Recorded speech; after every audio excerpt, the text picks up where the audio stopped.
عام طور پر تو ریاستیں پہلے اپنے معاشی مراکز مطلب صنعتی یا تجارتی شہروں کو بحال کرتی ہیں تاکہ معیشت کا پہیہ دوبارہ چلے۔ کمزور علاقوں کو ترجیح دینے کے پیچھے کیا منطق تھی؟ منطق وہی تھی جو ہم شروع سے ڈسکس کر رہے ہیں، قوم کی مرمت۔ ایک بھوکا اور تباہال شخص ریاست کے بڑے نظریات یا قومی اتحاد میں دلچسپی نہیں لے سکتا۔ صحیح بات ہے۔ اس کی پہلی ترجیح اس کے بچوں کا پیٹ بھرنا ہے۔ جب ریاست سب سے پہلے مصیبت زدہ طبقے کا ہاتھ تھامتی ہے تو وہ پورے معاشرے میں اعتماد کا ایک پیغام بھیجتی ہے۔ یہ پیغام ہوتا ہے کہ یہ ریاست صرف طاقتوروں یا امیروں کی نہیں بلکہ ہر ایک کی ہے۔ آج کی اصطلاح میں اسے ہیومینیٹیرین فرسٹ ریکوری پلان کہا جاتا ہے۔ مطلب تعمیر نو کا آغاز انفراسٹرکچر سے نہیں بلکہ انسانی بحران کو حل کرنے سے کیا جائے۔ بالکل۔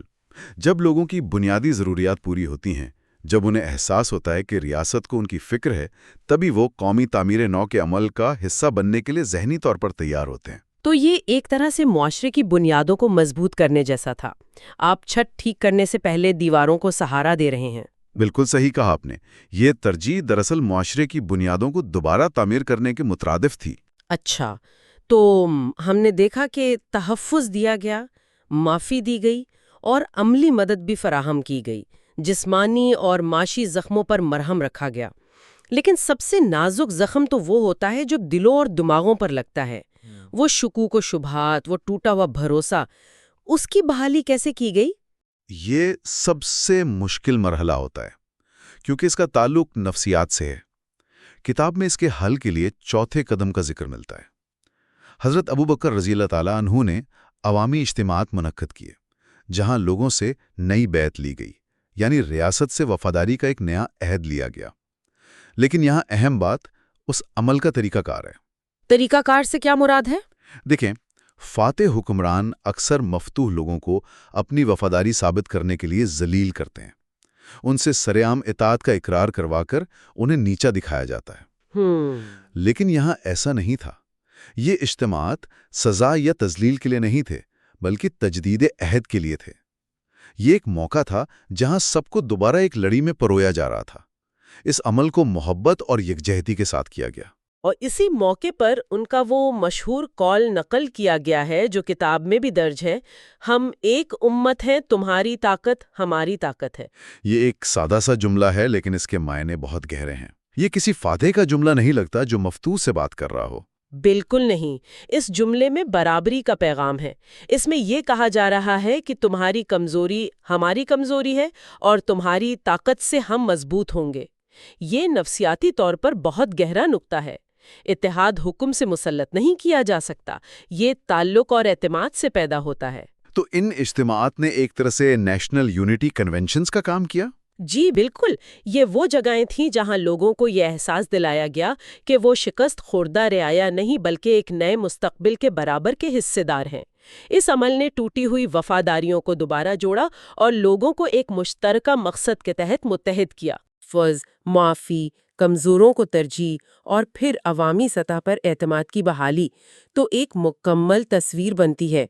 کتاب میں ان تمام نکات کا خلاصہ 8 اصولوں میں کیا گیا ہے جو اس قوم سازی کے ماڈل کو واضح کرتے ہیں۔ جی، وہ 8 نکات اس پورے فریم ورک کا نچوڑ ہیں۔ پہلا، شمولیت، سزا نہیں۔ دوسرا، معاشی انصاف، لوٹ مار نہیں۔ عدالتی تلافی، قانونی خلا نہیں۔ مقامی ڈھانچوں کا احترام، مرکزیت کا جبر نہیں۔ اور شہریوں کی حفاظت، اجتماعی انتقام نہیں۔ عام معافی، مستقل دشمنی نہیں۔ کمزور علاقوں کو ترجیح۔ اور آخر میں عوامی اتحاد اور بھروسہ سازی۔ جی، یہ 8 نکات مل کر ایک مکمل روڈ میپ بناتے ہیں، اور ان سب کا نچوڑ اس ایک جملے میں ہے جس پر ہم نے شروع میں بات کی تھی۔ جی، وہی جملہ جو اس پوری بحث کا مرکز ہے۔ حضرت ابوبکر رضی اللہ تعالیٰ عنہ نے ریاست کو نہیں، قوم کو مرمت کیا۔ انہوں نے پہلے سماجی تانے بانے کو ٹھیک کیا، لوگوں کے باہمی تعلق اور اعتماد کو بحال کیا، کیونکہ وہ جانتے تھے کہ ایک متحد اور مضبوط قوم ہی ایک پائیدار ریاست کی ضمانت دے سکتی ہے۔ یعنی مشینری کو تیل دینے سے پہلے اس مشینری کو چلانے والے انسانوں کے دلوں کو جوڑا۔ بالکل، یہی اس ماڈل کی روح ہے۔ آج ہم نے قوم کی مرمت کے اس ماڈل کے چند اہم پہلو دیکھے۔ شہریوں کے تحفظ سے لے کر عام معافی تک اور کمزوروں کی مدد سے لے کر عوامی اتحاد کی بحالی تک۔ یہ واقعی ایک گہری حکمت عملی تھی۔ اگلی بار جب ہم اس موضوع پر بات کریں گے تو یہ دیکھیں گے کہ حضرت ابوبکر رضی اللہ تعالیٰ عنہ نے ہنگامی اختیارات کی آئینی حدود کیسے مقرر کیں، جو کہ ایک اور بہت اہم موضوع ہے۔ اس بحث کو ختم کرنے کے لیے میں ماخذ میں دیے گئے ایک آخری پیغام پر غور کرنے کی دعوت دوں گا۔ یہ ایک ایسا خیال ہے جو سوچنے پر مجبور کرتا ہے۔ کہا گیا ہے، جنگیں بدن توڑتی ہیں مگر مفاہمت دل جوڑتی ہے، اور دلوں کو جوڑنے والے ہی اصل فاتح ہوتے ہیں۔ یہ واقعی سوچنے کی بات ہے کہ تاریخ میں اور آج کے دور میں بھی حقیقی فتح کا معیار کیا ہے؟ میدان جنگ جیتنا یا لوگوں کے دل جیتنا؟